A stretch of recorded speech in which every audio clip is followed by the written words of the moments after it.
Həqiqətən də bir insan dualarının qəbul olmağını istəyirsə, bu dünyada rahat olmaq istəyirsə, hər bir içində əlbəttə ki, uca Allaha bağlı olmaq, yəni qəlbini Allaha bağlamaq.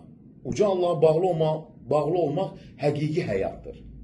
Yəni, çünki onunla bağlılıq insana rahatlıq verir. Qəlbini qorxudan, narahatlıqdan azad edir, ümid verir. Çıxılmaz yerdə yol göstərir, güc verir. Çətinliklərdə dözməyə, sabit qalmağa səbəb olur. Məna verir. Yəni, insan həyatının boş keçmədiyini anlayır. Uca Allaha bağlı olmaq, əlbəttə, Allaha dualar, zikirlər, ibadətləri yerinə yetirmək, gözəl əxlaqlı olmaq, insanlara əl tutmaq, gözəl danışmaq, Rəbbimizi çoxlu zikr etmək, bütün bunlar hamısıdır, insan Rəbbinə bağlıdır. Yəni, hər zaman uca Allaha pənah aparmaq, dua eləmək. Ona görə də Allaha bağlı olan həyat çox gözəl bir həyatdır.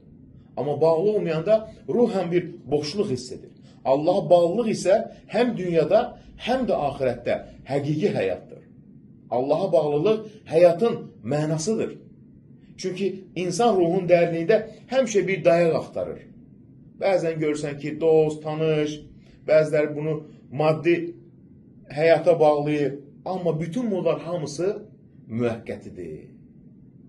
Amma Allaha bağlı olmaq isə, daimi Allaha bağlı olmaq isə, qəlbində Allah sevgisi varsa, çünki bütün varlığın mənbəyinə dayanmaq deməkdir.